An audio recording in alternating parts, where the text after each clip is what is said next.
Now then, welcome to Red Army TV. This is a bit strange. I haven't been in this chair for a while, but hey-ho, it comes to those who wait. Two great Boro fans sitting on the couch. Marc, normally in this chair, Yafano on the wing there. How are you doing, mate? Not too bad, not too bad. And Peter Grassham, big Boro fan.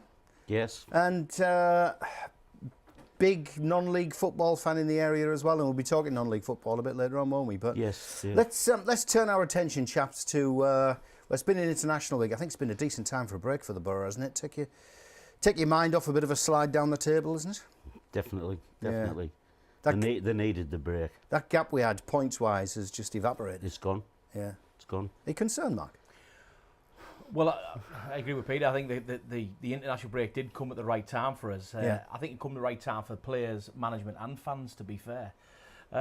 Hopefully, it's going to stop the rot, because I think if we'd have gone on a bit longer, you know, if the season had panned out a little bit longer, maybe Mr. Pulis wouldn't be where he is now at the minute.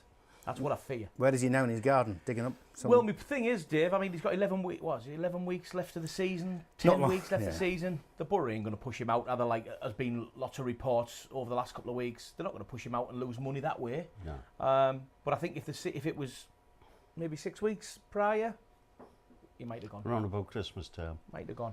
Might have been a different kettle of fish. Mm-hmm. There's been a few of the players out there on international duty. Darren Randolph had to survive the hail of tennis balls when he was playing with a country shirt on, but voted, Peter, this week for, I think it was the LMA, wasn't it? The League Managers Association. League Managers, yeah. He's taken the goalkeeper's spot in the championship team of the season. Deserved? Well, very deserved, yeah. You know, he's kept clean sheets. Probably it's the way we play, like, but... you know, he's pulled off some good Don't saves. say that. Jim Platt would always argue with you that he had a great performance behind Bowman Madron. Yes, but no, he's saved us a couple of times. You know, he's pulled off some great saves over the last few weeks to keep us in the game.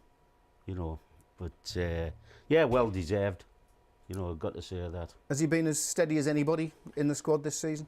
I think, in my opinion, Dave, and football's all about opinion, isn't it? But in my opinion, and you're never shy to give yours, are you? I'm never shy, Peter, never.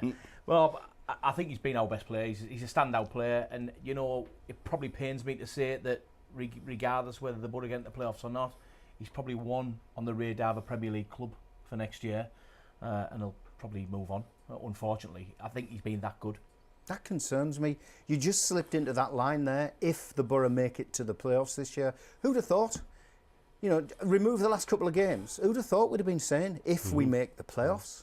Massively concerning. When we had the games in hand and, you know, the points in the bag, you know, it's just turned on its head. I've got to say hi, by the way, to Andrew MacDonald. Greetings from Saudi. I'm assuming you're not the Shadow Transport Minister from Middlesbrough, mate, so welcome. And Neil Dieball, evening, chaps.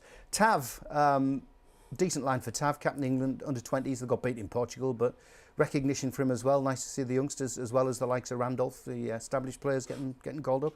Yeah, well, funny enough, me and Peter were talking just before we came on about Wingy and Tav. Yeah. Two fantastic young players at the club. I don't think Pulis can put them in the same side at the minute. That's probably his only downfall.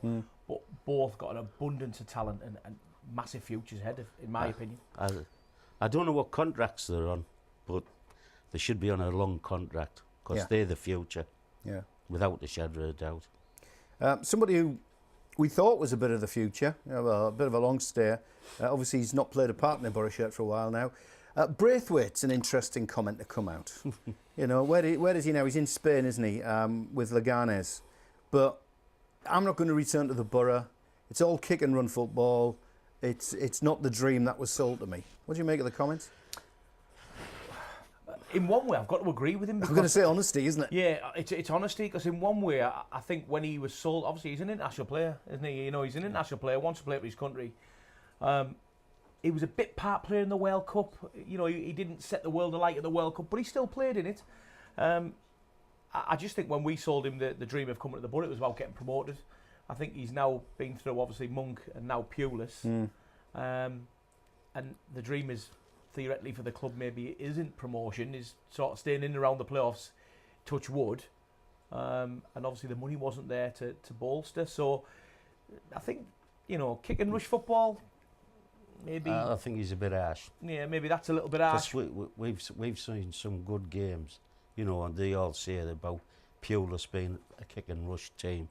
But what really annoyed me about the comment was that he said that he didn't want to come back here. He's not playing, you know, in the position that he's expected to play in. I mean, you just got to look at a few of the other players. Johnny Howson, come here, attacking midfield. He's playing, you know, which is, I know it's all wrong because the right player for the right position. But he's been fantastic as fullback, Johnny Yeah. Howson. Yeah, you know, he sees the game in front of him. He's got the right attitude, though, hasn't he, Pete, Yeah, as well? that's what He's I'm got the saying. right attitude This- for footballer, Johnny Howson. I don't think this guy's got the attitude of what we want to wear one of them red shirts.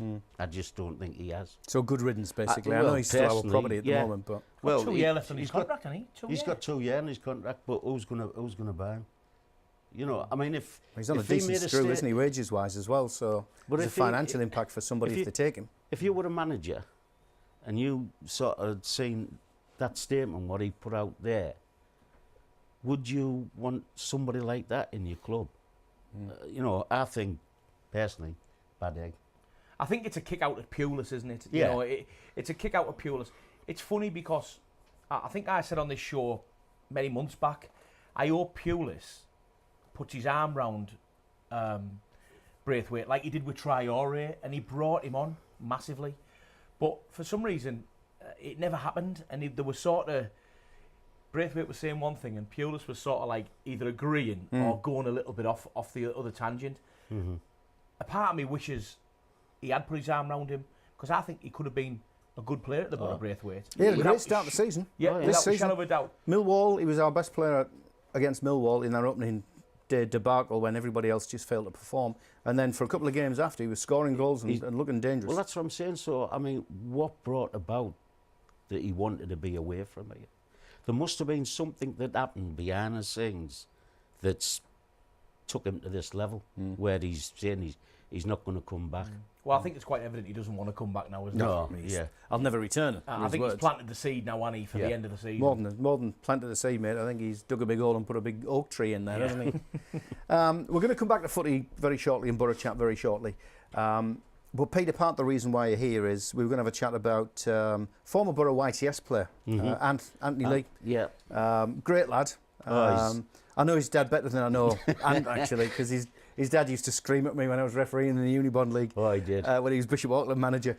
But, you know, Ant's not been in the best of health, has he? He's got, and I'm sure he won't mind us saying he's suffering from cancer in one of his kidneys and he's got to go in for surgery. Yeah. So there's a few events happening, and that's part of the reason, you know. We like to support our own. Definitely. And definitely. Ant's one of our own. I mean, he never made it to pull on the first team jersey in the Borough, but there were the YTS, there were the likes of Higgy and Curtis and people like that. And then spent a long time in non-league football as well. Yeah, didn't he? he played for Bishops, Berrymoor, Gisborne Town, Billingham Town. You know, he played a lot of games, and he also got a cap for the amateur side for England. Yeah. He's got a watch, commemorative watch. So you don't get caps, you get watches. You get watches sort of thing. So there's a couple of events happening out there. There's a big golf day. Yeah, there's a big golf day. A big do in the evening at the Big Chute, just on Ormsby Road, in between Park End and it's on the Priestfield side of the big divide between those two. Being a Priestfield lad, I used to run from the Park End lot. But also, you're helping organise a footy match. Tell us more. I've organised a charity match on May the 12th. It's a Sunday. It's afternoon. It's the ex-Northern League lads against the ex-pros, you know, and the people that's, you know, have phoned us up and text me and things, it's overwhelming. Yeah. Absolutely. I must say a big thank you to Billingham Town for giving us the hire of the ground. Yeah, because You know, normally free they of shut them charge. down by then, haven't they? Yeah, they have, but they've kept it. I think it's the 12th is the last time that they're going to allow somebody to go on to the thing. We were going to have it for the 4th. But And I was refereeing it. And you were going to referee, and we'd have probably had Tony shouting down the line at you. Just like the good old days. But Tony, when he was at Bishop's, God, honestly, they'd done a video of but Bishops, they'd done a thing. Yeah. And he said, I don't get on at referees. And he showed him the video.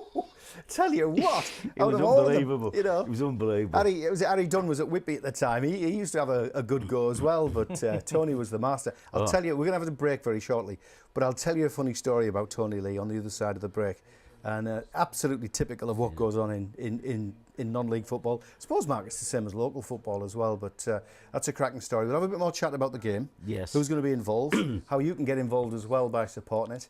But we're going to have to take a quick short break for Teesside TV. We'll catch you the other side of this.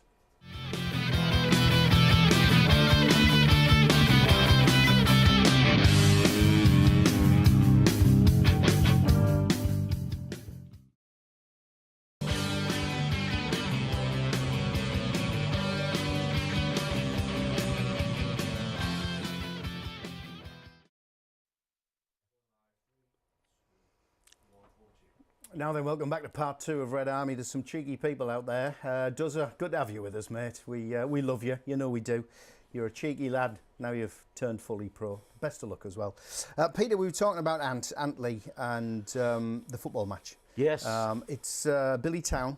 It's Billy Town. It's Sunday the 12th of May. What time's kick-off? Has that been sorted yet? I think it's a 3 o'clock kick-off. It can be a 3 o'clock, so traditional sort of 3 kick-off o'clock time. kick-off. I was talking to Ant earlier, and he was telling me he was already, going to be supporting him. Higgy's going to come down and play. Woody and Curtis will come down and play, of course, unless the Boro are somewhere else because of the playoffs. Yes. Andy Campbell, Robbie Blake, Cav. Do you remember Cav? Yeah. In midfield. I think he's a bit like Anthony, who's a central midfielder, wasn't he, Anth? Mickey Barron. They're all the lads that his era, that were at the Boro. Mickey Oliver, Blakey and all that type, that type of players, and they've been 100% behind it. Yeah, which I'm pleased. Yeah. What about the non-league side then? What's happening with that? What's in respect of who's is it lads he played with during his non-league times? Sorry, the Northern League side. Lads, sorry, yeah. Oh yeah, it's all the ex non-league lads. They're all coming down. Shawsey, and he was in the pro as well. There's quite a few of them. There's even some coming from Carlisle. How about Marc? I mean, he's keeping himself in shape, as you can see. Yeah. I'll get 10 minutes. Look, it's great to see. It's great to see happening it. But I mean, Northern League football, it's my type of football. It's great football, but with a mix with ex pros and we'll get the people around it to come and watch it. People do come and watch it, don't they? Yeah. People love charity games like that. Northern League football against ex pros, and we played nice and jovial. Oh, yes. Obviously they'll have a better refereeing now. Yes. And hopefully, it'll do what it's meant supposed to do. Yeah, because the lad, I mean, I feel sorry that he's had to pack in work. He's had to give his job up. Yeah. So it's basically to help him along. Yeah. And I appreciate all the help that we've had. I've had Portrack and Limited. They said that they would help out with donations, without going into too much details. So basically the message is, former Boro YDS lad, he started playing with the Boro at 8 years old, so he's come right the way through. Didn't quite make it to the big time, but a great stalwart of local football, and Boro lads, Northern League lads are all rallying around to help. So if somebody wants to be part of it, what have they got to do? Just turn up? Just turn up on the day. Billy Town, and pay the £5 entrance fee. We've got a bouncy castle on there for the kids, because we can't expect the kids to watch the game all the time. And there's like face painting, and there's a few little stalls, there. Yeah. But it's mostly for the football, for for those lads to go and enjoy. Yeah. So it's going to be a great family day, isn't it? It's a family day. Take the kids down, can you? Yeah.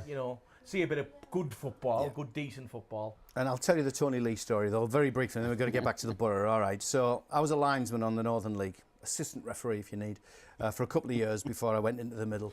And I always used to get Bishops. Bishops and, Spenny were in the Northern League at the time. It was Bishops that were in the Unibond. The Unibond. And Tony Lee was the manager, Ant's dad.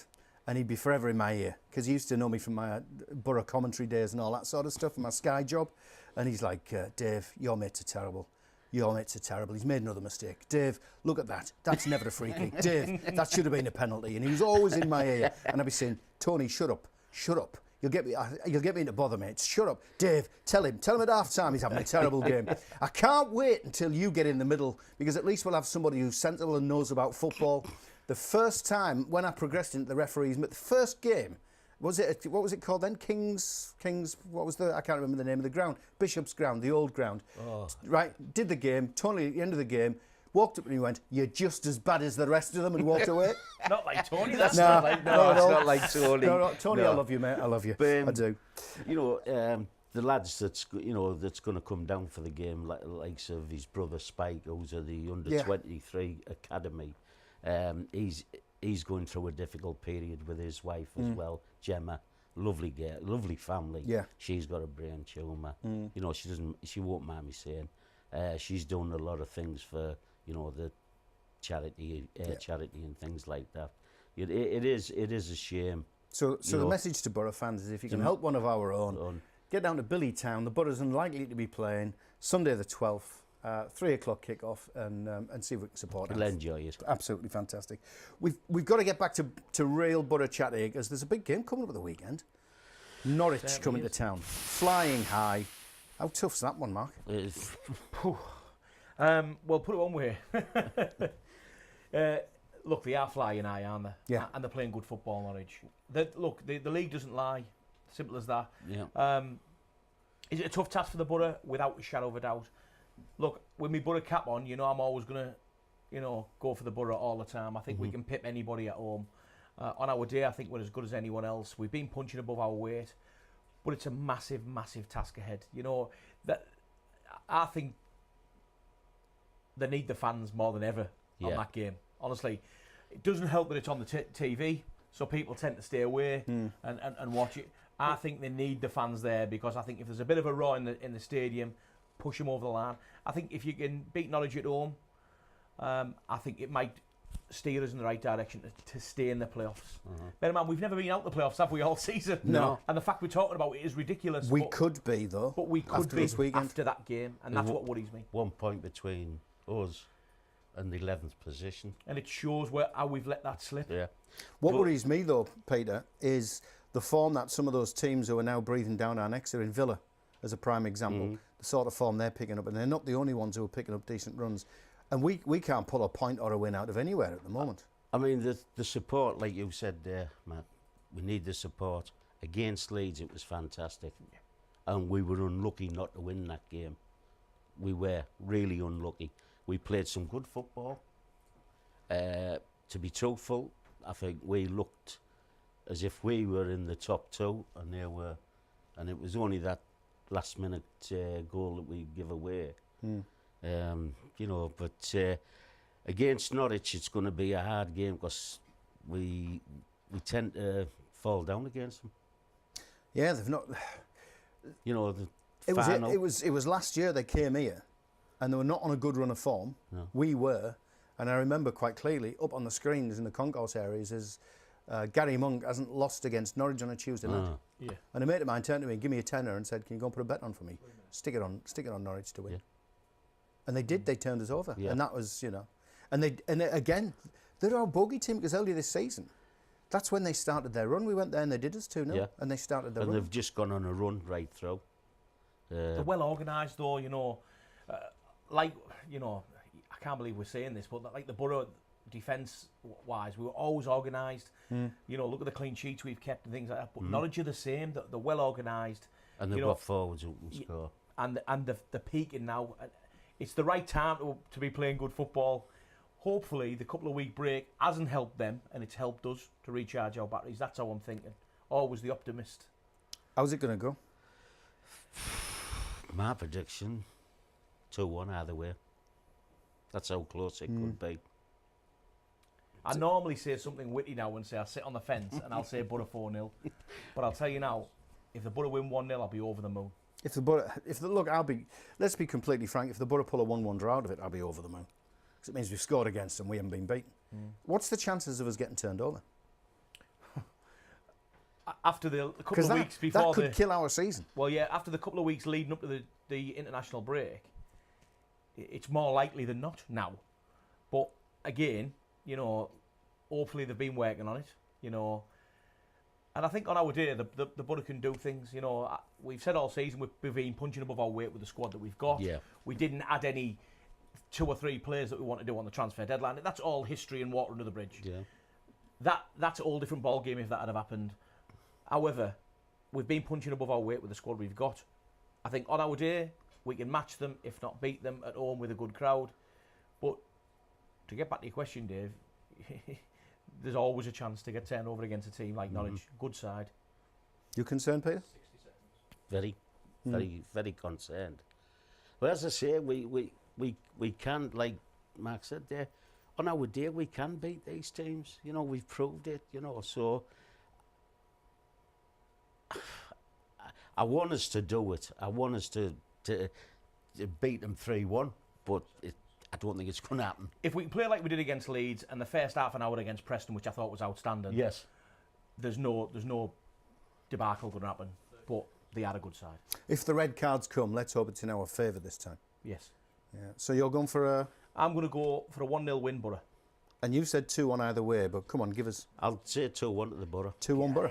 Peter. Fellas. I can't... Yeah, if I had one, I'd take it off. I'm just got to hope for a 1-1 draw, I'm sorry. It's a bit of a splinter bum prediction, but, you know, on the fence, give me a fence, I'll sit on it. Right, lovely to have you in. We wish you and all the best, and we'll catch you next week. See you.